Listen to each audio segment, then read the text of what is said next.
सुप्रभात बच्चों। आज हम आपकी व्याकरण कुंज पुस्तक के पाठ 5 शब्द भंडार के अंतर्गत आने वाले छठे टॉपिक अनेक शब्दों के लिए एक शब्द के बारे में पढ़ेंगे। ये आपकी बुक के पेज नंबर 49 पर है और इस सबसे पहले मैं आपको बताना चाहूँगी कि अनेक शब्दों के लिए एक शब्द क्या होते हैं। जब हम बहुत सारे शब्दों के समूह के लिए एक शब्द का प्रयोग करते हैं, उसको समझाने के लिए हम एक शब्द का प्रयोग करते हैं, तो उसे हम कहते हैं अनेक शब्दों के लिए एक शब्द, या दूसरे शब्दों में इसको वाक्यांश भी कहा जाता है। तो आइए अब आपकी पुस्तक में पेज नंबर 49 के ऊपर जितने भी अनेक शब्दों के लिए एक शब्द दे रखे हैं उनको हम अच्छे से पढ़ते हैं।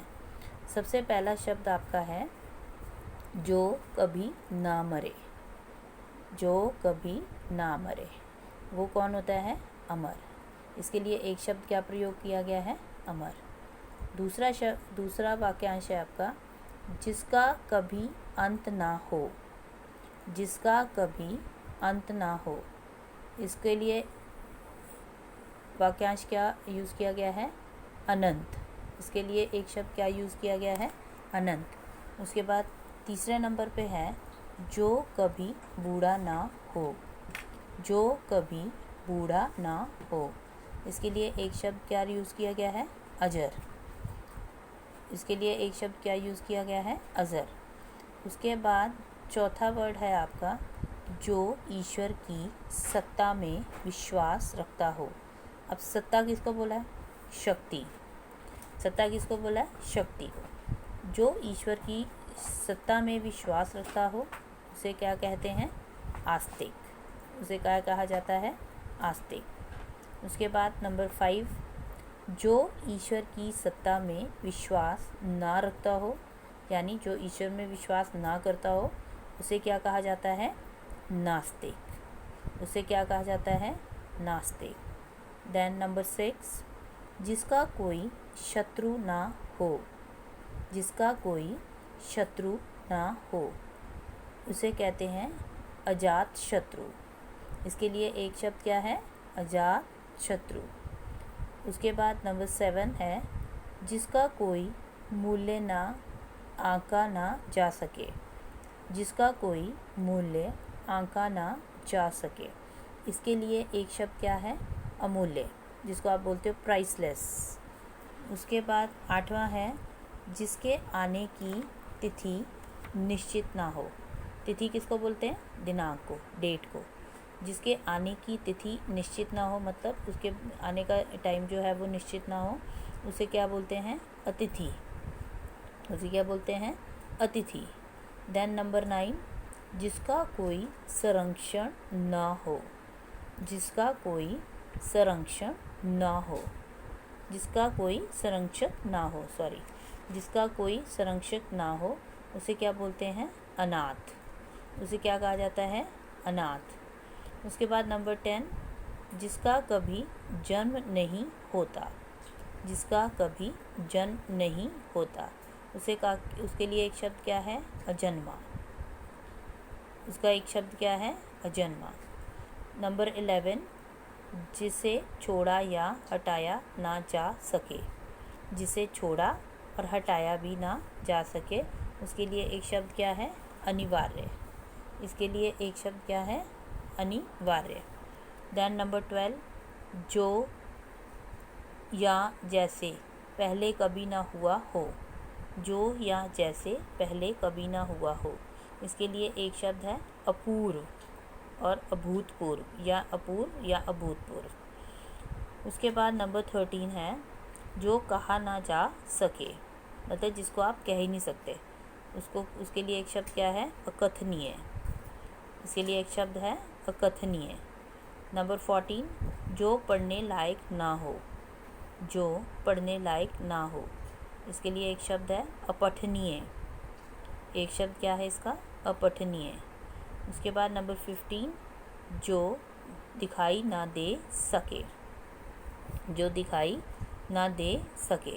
इसके लिए एक शब्द है अदृश्य। इसके लिए एक शब्द क्या है? अदृश्य। देन नंबर 16, स्वर का ऊपर उठना। स्वर का ऊपर उठना, इसके लिए एक शब्द क्या है? आरोह। ये आप ना आरोह अवरोह तो अपने म्यूज़िक की क्लास में पढ़ते हैं। ऊपर, स्वर का ऊपर उठना, इसके लिए एक शब्द आरोह। देन नंबर 17, स्वर का नीचा होना। स्वर का नीचा होना, ये गायन के अंदर प्रयोग किया जाता है म्यूज़िक में। स्वर का नीचा होना, इसके लिए एक शब्द क्या है? अवरोह। इसके लिए एक शब्द क्या है? अवरोह। देन 18 नंबर है, जो कभी नष्ट नहीं होता। जो कभी भी नष्ट नहीं होता, नष्ट मतलब खत्म नहीं होता। उसके लिए एक शब्द है अनश्वर। इसके लिए एक शब्द क्या है? अनश्वर। उसके बाद 19 नंबर पे है, जिसको क्षमा ना किया जा सके। जिसको क्षमा न किया जा सके, इसके लिए एक वर्ड क्या है? अक्षम्य। इसके लिए एक वर्ड क्या है? अक्षम्य। देन नंबर 20, जो सभ्य नहीं है।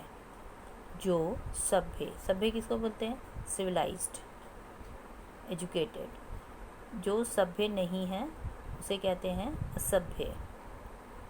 उसे क्या कहते हैं? असभ्य। 21 नंबर है, बिना विचार किया हुआ विश्वास। बिना विचार किया हुआ विश्वास, मतलब जो आप बिना देखे किसी पे विश्वास करते हैं तो उसको क्या बोलते हैं? अंधविश्वास। इसके लिए एक शब्द क्या है? अंधविश्वास। नंबर 22, जो कर्म ना करता हो। जो कर्म ना करता हो, इसके लिए एक शब्द क्या है? अकर्मण्य। अकर्मण्य मतलब जो काम नहीं करता है, जो काम ही नहीं करता है, उसको क्या बोलते हैं? अकर्मण्य। उसके बाद 23 आपका है, जिसकी कल्पना ना की जा सके। जिसकी कल्पना ना की जा सके, इसके लिए एक शब्द है अकल्पनीय। इसके लिए एक शब्द क्या है? अकल्पनीय। देन नंबर 24, जिसका वर्णन ना हो सके। जिसका वर्णन ना हो सके, इसके लिए एक शब्द क्या है? अवर्णीय। इसके लिए एक शब्द क्या है? अवर्णीय, मतलब जिसको आप डिस्क्राइब ही ना कर सकते हो। उसके बाद 25 नंबर क्या है? जो अभी आया नहीं। जो अभी आया नहीं, इसके लिए एक शब्द क्या है? अनागत। इसके लिए एक शब्द क्या है? अनागत। उसके बाद 26 वर्ड है आपका 26 पे, जो आने वाला है। जो आने वाला है, इसके लिए एक शब्द क्या है? आगामी। इसके लिए एक शब्द है आगामी। देन 27 आपका है, अतिथि का आदर सत्कार। अतिथि का आदर सत्कार, इसको क्या बोलते हैं? आतिथ्य। जिसको आप मेहमान नवाजी बोलते हैं ना, आतिथ्य। उसके बाद 28 नंबर पे है, जिसका पूरा विश्वास ना हो। जिसका पूरा विश्वास न हो, इसको क्या कहते हैं? इसके लिए एक शब्द अविश्वसनीय। इसके लिए एक शब्द क्या है? अविश्वसनीय। दैन 29, उसके बाद 29 नंबर पे है, विधि पूर्वक दिया जाने वाला सम्मान। विधि पूर्वक दिया जाने वाला सम्मान, इसको क्या बोलते हैं? एक शब्द में एक शब्द इसके लिए क्या है? अभिनंदन। तो जो पहले से ऑर्गेनाइज्ड किया जाता है, जैसे किसी का स्वागत करना है, जैसे नेता लोग आते हैं तो हम उनका अभिनंदन करते हैं, ठीक है। तो विधि पूर्वक दिया जाने वाला सम्मान मतलब जो बड़े सिस्टमेटिक पूरे तरीके से अरेंज किया जाता है आने के लिए किसी के, तो उसको अभिनंदन बोलते हैं। जो खाने 30 नंबर पे है, जो खाने योग्य नहीं। जिसको आप जो चीज़ खाने की योग्य नहीं होती है उसको बोलते हैं अखाद्य। उसको क्या बोलते हैं? अखाद्य। देन 31 है आपका, कम खाने वाला। कम खाने वाले को क्या बोलते हैं? अल्पाहारी। कम खाने वाले को क्या बोलते हैं? अल्पाहारी। उसके बाद 32 क्या है आपका? किसी चीज़ का ना होना। किसी चीज़ का ना होना, इसके लिए एक शब्द है आपका अभाव। तो बेटा ये थे आपके 1 से लेके 32, आपके पेज नंबर 49 ही आपके सिलेबस में है। तो ये आपको ये सारे अनेक शब्दों के लिए एक शब्द जो हैं आपको लर्न करने हैं, और इसमें से आपको थोड़े से आपको वर्कशीट के तौर पर आपको कॉपी में लिखने हैं।